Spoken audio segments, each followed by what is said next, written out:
Hello, everyone. This is another episode of Faith and Spirituality in a Time of Crisis. My name is Chris Fuller. I'm the Chief Sponsorship and Mission Integration Officer at St. Joseph's College in Standish, Maine. And these are opportunities for conversations with people working in pastoral care, as well as theologians, philosophers, and others, on how to think about and reflect on our traditions in light of our circumstances today. So my guest with me today is Dr. Brian Matz. Dr. Matz is the Sisters of St. Joseph Endowed Chair in Catholic Thought at Fontbonne University in St. Louis, Missouri. Brian, welcome. Thank you, Chris. Glad to be here. Thank you for joining me today. So I asked you, tell us a little bit about yourself, Brian, in terms of your own background in theology and your particular areas of study. Yeah, so I did my doctoral work in early Christian history, particularly Greek patristic writings, the Cappadocian Fathers, Gregory of Nazianzus in particular. And then after my doctoral studies, I branched out to through a number of projects with which I was associated at that time in the mid-2000s, researching more broadly across the early Christian world issues of social and economic and healthcare ethics. And your work has included putting the kind of early Christian world and these conversations in dialogue with contemporary Catholic social teaching as well. That's right, yeah. So the work that I did was both an examination of the early Christian literature on social, economic, healthcare ethics in dialogue with Catholic social teaching and also with Protestant social teaching documents as well. Of course, the Catholic social teaching world is much more robust, has a much longer history, but there is also a Protestant social tradition, teaching tradition, that is diffuse among a number of different Protestant denominations. But nevertheless, there is also a desire to, within, sort of broadly across the Christian world, to engage these questions. Certainly. And you've actually published on Protestant social tradition, right? You published a book on this very topic. I did, yes, a couple years back. Mm-hmm. So I think the work you do is very interesting, and this is why I asked you to be on, because within the Catholic world, we tend to think of Catholic social teaching as this thing that started 120 years ago, as if there weren't people thinking ethically about topics and issues before then, when in fact, Catholic social teaching really builds on 1900 years of tradition, 19 years of thinking theologically about contemporary issues going on around us, and specifically with regard to early Christian teaching. So you've done some work in the arena of early Christian teaching and possessions. Not possession by the devil, possessions, the possessions we have, right? The things right. We have and how we make the decisions about what we should or should not have. So could you summarize for us kind of a general summary of early Christian teaching with regard to this topic of possessions? Sure. Actually, if I can back up just a little bit, you made a comment about the tradition really preceding the publishing of Rerum Novarum, which was published in 1891 by Leo XIII, sort of the first official document in what we call modern Catholic social teaching. But actually, it's responding to an issue that was raised by his predecessor, Pope Pius IX, in his encyclical Quanta Cura. In that document, Pope Pius IX, who is the Pope that called Vatican I, and there were some other documents that came out of his papacy, around infallibility and papal primacy. But in Quanta Cura, he's exploring this problem of the post-Enlightenment world, and he talks about a series of problems that enter into society once you've embraced that Enlightenment mentality of naturalism, rationalism, sort of that the scientific worldview has priority, and in fact is to be preferred to theological or philosophical kinds of knowledge. But in that document, as I said, he starts with this critique of naturalism and rationalism, and he says, it brings in a host of problems, one of which cascades into the next. And the last of the problems that it brings about is sort of a free-for-all in society for material goods and material wealth. And that, in fact, all we are left with, once you've taken away a range of other things that religion and church tends to provide, once you've taken all of that away from society, and you're just living in the world of the intellect and rational and reason, what you're left with is every person for themselves, and that leads to an abuse of wealth and the limited goods of the earth. And some people are going to be taken advantage of and treated unjustly as a result. So Pope Leo XIII and all of the Catholic social teaching tradition after that really is a response to that concern of Pope Pius IX, and thinking about how does the church reclaim a voice in culture that is increasingly becoming less Christian or non-Christian, or certainly a less tolerant of a Christian voice in the culture. How does the Catholic Church, the Christian Church, reinsert itself into the public square? And Pope Leo XIII and the other social teaching tradition documents of the Church are the way in which it's a way that the Church has found to re-inject itself back into the public square, to re-inject its sort of vision of human life, the dignity of the human person, back into public discourse. And I think it's probably been the most successful means by which the church has reinserted itself and has found a voice, and a voice that people are willing to listen to. So your question was, kind of going back to, well, Pope Pius IX, in writing what he did and thinking the way that he did about material culture and its tremendous potential for abuse, is something that the earliest Christians had seen as well. And they had, of course, been were part and parcel of the Roman Empire, so a totally different world than that of the 19th century. But a Roman Empire that was abusive of the poor. There was no safety net at all, no social safety net. The various scholars who have looked at sort of the percentages of income distribution in the Roman Empire is you have maybe 5% of the population had wealth or some amount of wealth that allowed them to ride out a particularly bad crop year, a bad business year. They had some resources to allow them to go on through maybe one particularly bad economic downturn. But that's only about the top 5%. The other 95% of the Roman Empire's population was living at a subsistence level or worse. And so the Christian tradition, not unlike what Leo XIII and other social encyclicals did to sort of to insert itself into the public square, what the early Christians did is saw their path into the public square as exposing the dangers of a profligate lifestyle and the accumulation of wealth without regard to the dignity of other persons.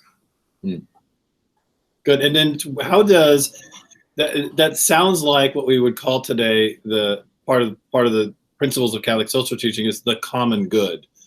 So what's the relationship between that developing teaching and this understanding of what we would call today the common good? Right. So the common good is defined as a set of conditions in society by which everyone has an opportunity to flourish. And so there's a few parts of that definition that are helpful to thinking about the early Christian world as well. But, a set of conditions in society, set of conditions, right? And that gives everyone an opportunity to flourish. So the common good doesn't have as its vision that everybody is flourishing, will flourish. It's just that they have an opportunity to flourish. So that what we don't do in society is create a set of conditions that help some and intentionally do not help others. So we're trying to create a set of conditions by which everyone at least has an opportunity. Of course, people have freedom to reject the opportunities available and choose not to maybe improve their lives, get an education, do the things that they can to improve their economic well-being. But we've nevertheless provided them that opportunity. So what the early Christians, and the early Christians were operating under more or less, they didn't use that language to describe their understanding of the common good, but they had, there's a long history of thinking about the bonum commune, the agathon sum pheron, as Aristotle calls it in Greek, in the Politics, that there is a society, that you can organize society in such a way that you reduce injustice. Mhm. Lactantius and his Divine Institutes, an early 4th century Christian writer who was also employed in the imperial bureaucracy. He had to keep his Christian faith pretty quiet, actually, to do the work that he did. But nevertheless, writes about the concept that justice is at the core of a society oriented towards the common good. And so what the Christians were doing was exposing those conditions in society where the common good was not able to be achieved, or the conditions in society that were intentionally producing injustice. And so the oppressive taxation system, the exchange rates for gold and copper currency. Early Christians were, I mean, think about it, they were involved in looking at monetary policy for the imperium, for the Roman Empire. You know, most people, most of the marketplaces in the Roman world operated with a copper currency, but when you had to pay your taxes, you had to pay it in gold currency. And how do you exchange your copper currency with the gold currency to pay the emperor your taxes? Well, the emperor himself ran a bank where you could go and exchange your copper currency for the gold currency. So not only did they require you to get gold coins, they were the sole provider of the gold coins. And so they could manipulate the exchange rate. That was something that infuriated early Christian writers. And we have letters, even sermons, written against tax collectors who are traveling around the Roman Empire collecting the taxes of the people. And the propensity that they had for extorting people, changing the tax rates. People, of course, many parts of the empire couldn't read, didn't understand how the taxes were calculated. They just were told what they had to pay, and they found a way to pay it. So, the Christians were getting involved in that. The slave issues of slavery. We find several sermons written by Gregory of Nyssa alluded to. The issue is alluded to as well in the writings of John Chrysostom, Augustine, and other Cappadocian writers, that the system of slavery in the Roman Empire was, again, another feature of that injustice, where people are not given the opportunity to purchase their freedom as they were promised, because you became a slave in the Roman Empire because you were indebted to somebody, and you would become their slave to pay off a debt, or you were captured as a prisoner of war.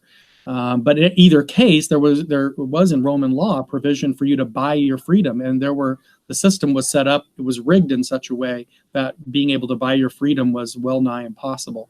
So the Christians were exposing, flaws in the economic system, flaws in the structures that undergirded the agrarian economy of the Roman Empire, slavery among them. They were deeply concerned about the lack of the empire's inability to redistribute resources. So when there was a famine in one part of the empire, we do know of some times where the empire tried to move goods and services from parts of the empire where there wasn't a famine to get relief for the people living in parts where there was a famine. But that system was rife with bribery, spoilage, loss. And so the Christians were there to build really a network and an infrastructure to parallel that empire system, to bring goods honestly, cheaply, and reliably to the areas that needed it. And the Christians also built a social safety net. They actually created what we would think of today as a welfare system, where you could go as a person who maybe you lost your job, maybe you had a bad crop yield on your family farm, and suddenly you found yourself, you were always at a subsistence level before. Now you're basically below subsistence income, and so you were in desperate need of financial help, or you were risk dying, or risk serious disease. And so the Christian churches, and we actually have evidence of this at a range, certainly by the late 4th century, of the Christian bishops creating offices within their administrative positions within their bishop's office to manage the requests of people for financial help. And they actually had investigators that would go out. If you came and asked for money from the church, they would say, okay, we'll take your information down, but we're going to send somebody out to your house to check to make sure that what you're telling us is true about your need.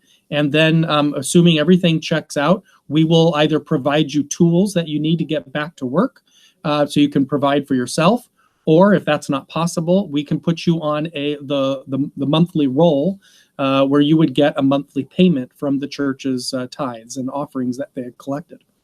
And actually, once you got on that roll, you were on that roll for 12 months. So they understood that basically because of an agrarian lifestyle that everybody lived, your economic cycle really operated on a year-by-year basis. So the church was really looking to not only criticize the structures of society that did not allow everyone an opportunity to flourish, but they also tried to create structures of their own to balance out or to rectify or to just otherwise supplement what those structures inside of the empire simply refused to provide or did not provide well. That's great. So yeah, so there's both the examination of the structures of social life around them, critiquing that, and then advocating, if you will, for those conditions that would provide for human flourishing that we were talking about, right? There's also then, with regard to Christian attitudes and behaviors themselves as well, correct? In terms of how we treat each other. And in that context, that's where I'd like to raise the question about possessions, right? What were early Christian teachings then about the role of basically stuff in our life?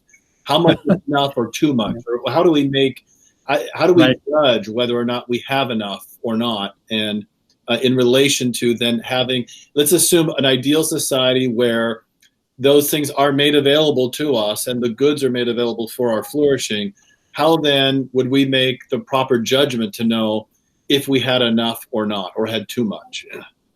So that's a great question. And for the late first, the second century, and the first part of the third century, the Christian community was incredibly small. I mean, we're talking less than 1% of the overall population of the Roman Empire. And it was basically full of people who were at the lowest, among the lowest levels of the socioeconomic ladder. So it was a group of poor people caring for fellow poor people. So there wasn't a need to have a lot of teaching about possessions and property because none of them had any. It would be very rare to find someone in those churches who was a person of particular prominence with landed wealth or political power. But things do change in the mid-3rd century, and we have evidence of this, particularly in the city of Alexandria in Egypt, where it appears that some of the city's wealthier members, more elite members, had converted to Christianity, or at least were starting to come to church. And the bishop of that city was a man named Clement in the mid-3rd century.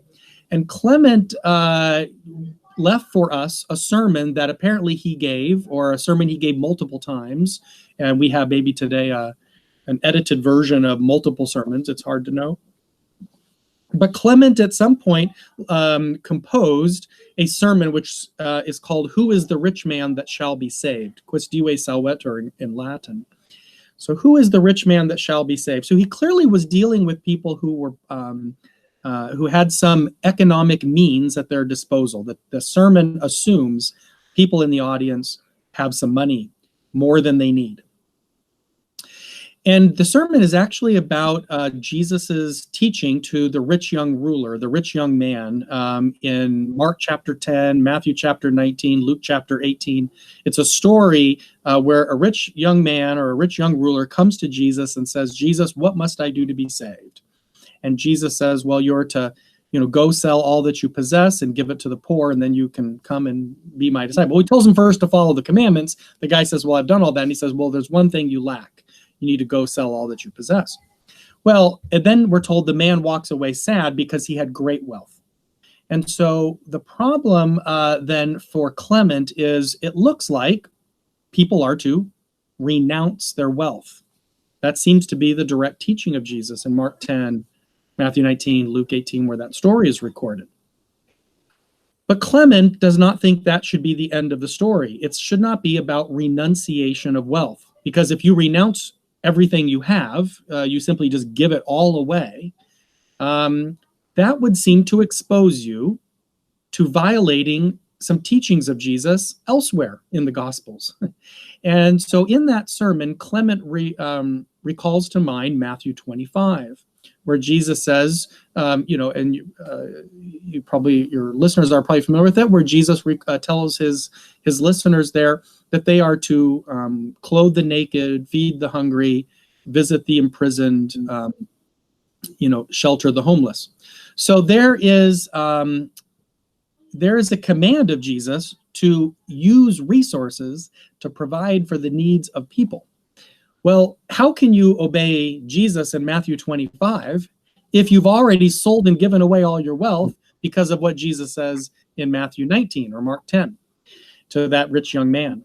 So Clement says we either obey one and violate the other, or we must find a way to bring the two into dialogue with one another. There must be a synthesis of the two. And he, of course, proposes that the two are not in conflict, but in fact, there is a synthesis. And his synthesis is quite simply this. What Jesus was telling the rich young man when he asked, "What must I do to be saved?" When Jesus says, "Go sell all that you possess," what Jesus was telling the man is, go and sell all the goods that you currently have that are superfluous to your needs. And so then you would have excess on a regular basis, right? He's not going to give up the means by which he has excess. That's his landed wealth, right? It's an agrarian economy, agrarian world. Landed wealth meant that this guy had the ability to produce. If he gave all of his excess money away today, in another month or so, he'll get rent from all of his tenant farmers and more money from his various businesses, and he'll have new excess wealth. So what Jesus is saying, according to Clement in Mark, the Matthew 19, Mark 10, Luke 18 story, and the Matthew 25 commands, is that what we're to be doing is treating as private and for our own, the goods that are needed for our own use. So the goods that we are using, those are the goods that are truly ours, and we don't give those away, right? They're there to meet our personal physical needs and the needs of our immediate family, the people who are in our household. But some people have the ability to earn more than they need. And it's that individual that Clement is saying is Jesus is teaching you in Matthew 25 to give that excess away. So what emerges from Clement's teaching, and after Clement says this, it spreads like wildfire across early Christian teaching. That teaching will show up repeatedly in the 4th century, 5th century. I mean, we still hear that teaching today. It really becomes the dominant way of understanding wealth in the early Christian mentality and even into our own day. And that is that there is a point at which we have more than we need. And need is defined as what you are using.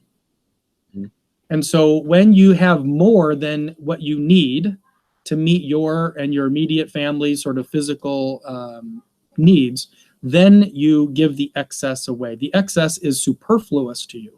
And so it really belongs. Augustine will even say in the City of God, and Aquinas will repeat it in his Summa Theologica, that this means that if you have an extra loaf of bread in your kitchen, and it's again extra to you, you've already had all the bread you need for today, and you still have another loaf on your kitchen counter, and there's somebody out there in society who is desperate for a loaf of bread to satiate their hunger. They have the right to break into your house and take your loaf of bread, and you can't stop them. Because as Augustine says, you are actually the one robbing the poor by hoarding from them something that they desperately need to live. So this teaching that Clement begins will spread quite far and wide, that there is a point at which we have enough to meet our needs. And everything beyond that is excess. So, today we're dealing with this coronavirus pandemic, and we've had some of these ludicrous stories in the news of people hoarding toilet paper, of all things. And it's just ridiculous, because you reach a point, it's like, how many rolls of toilet paper does a person need in their home, right? And so there's a certain number at which you say, okay, I have enough for a couple weeks. right? Until I can go to the store and get more. And then after that, you really have no right to possess any more toilet paper. Because there are other people, by you hoarding toilet paper, there are other people that find, who do have a more desperate need for it than you do, who find that they cannot purchase it. So the hoarding of resources during times of pandemic, in the early Christian world, during times of famine, there was obviously you can see the financial incentive to hoard. There's a story in Tennessee just in the last couple of weeks about a man who had accumulated over 17,000 bottles of hand sanitizer. Again, and he was so proud that he had hoarded all these goods and was now going to make a lot of money by selling them piece by piece out on eBay. He was so proud of this and so excited that he had found a way to extort the public. This is anathema to Christian teaching. If you have 17,000 bottles of hand sanitizer, I guarantee you there's a few thousand people that probably don't have some hand sanitizer. And rather than extorting them to make them pay the highest possible price because they need it and can't get it anywhere else, the Christian teaching was you don't actually own those hand sanitizers. They may be in your house. They may be in your garage or in some storage room you own, but they actually don't belong to you. They might be in your possession, but they're not yours, right? The Christians did not have this idea that possession is 9/10 of the law, which is sort of the thing you hear in legal circles today. That's not the Christian position. Possession is valid only to the extent you need it and are using it. And when you have no need for it and you cease to use it, it's not actually yours anymore. Well, specifically, go ahead, Chris. No, you go ahead. I was just going to say one more thing. The Christians they were wise to the fact that there was vast economic inequality. And of course, they would raise the question, well, what is God doing here? Why does God allow this vast economic inequality? And, they had a range of answers to the question, but one that they kept circling back to is that the economic inequality God allows, not that God desires, but he allows it to occur because it's an opportunity for us to practice virtue. It's an opportunity for us to give away. And by the way, that gentleman in Tennessee who had the 17,000 bottles, he had a visit from the FBI early last week, I believe on Monday. And by Wednesday, he had given away all of those 17,000 bottles. They were about to make his life very uncomfortable. And thank goodness the FBI did that, because people like him should have their lives made very uncomfortable. Your comment about Clement's homily directed toward someone of means, and that translating into how we think about the possessions that we have, is, I think, then becomes a useful point of reflection in terms of what I'm available to purchase, say, when I go to the store, in terms of what might be there on the shelves, what's available to me to purchase, in fact, may not be as available to someone with less income than me, right? I also have a privilege by virtue of being employed, the level at which I'm employed, that allows me to access and purchase as much as I'd like. But in so doing, I'm neglecting those with less, that even when there are full shelves, they can still can't buy as much as I can purchase, right? That's right. This economy was set up as the early Christians understood it, as an opportunity for you and I to practice virtue, the virtue of fortitude, to suffer well, to virtue of prudence, right, to make wise choices about what we buy, and to dispose of the things we don't really need. This is an opportunity for us to practice the Christian virtues, not just the cardinal virtues, but also charity, caritas, right? What do we see as what opportunities do we see around us where we have an opportunity to extend caritas, charity, love, towards our fellow humans, people who, as you say, walk into the grocery store and are not able to buy the things that they seek. As we're recording today, the federal government is going to sign into law this $2 trillion stimulus package. And every adult American, every household in the next couple weeks is going to receive a check for, you know, $1,000 to $2,000, depending upon household size and things like that. You know, there's a lot of families who are about to get that money who desperately need it. There's also a number of households that are going to get that money for whom that money is not needed. They would just put it in the bank and just let it sit there. But this is an opportunity to say, you know, it's a gift. It was not earned. It was a complete gift of, you could say, of God, of the federal government, right? Of a certain, it comes from some source outside your own labor and your own work efforts. And so there's this, we might need to ask ourselves, people who are going to receive this money, ask ourselves, is this something I need? Of course, it's definitely something everybody wants. Certainly. Or is it something everybody needs? That's a very helpful distinction, though, for people to ask. Is this something I want, or is it something that I need? And if it's not something I need, where then could I direct these monies, these funds, towards local organizations, even my church, right? Local churches, the donations to local churches have declined precipitously, right? By people not having the opportunity to attend, or local service agencies that are tending to the lower income populations. Where might I direct these funds to help them, since I myself do not happen to need these monies? That's right. I think that's a very helpful place to end our conversation. So thank you, Brian. I appreciate your insights, your work in this field, and helping us think reflectively and theologically at this time how we might be thinking the next time we enter a grocery store, what it is we have access to, what we actually need, and what is more than what we need, and how we might more effectively use the resources that God has graced us with. So thank you. Exactly. Thanks so much, Chris. Glad to be here.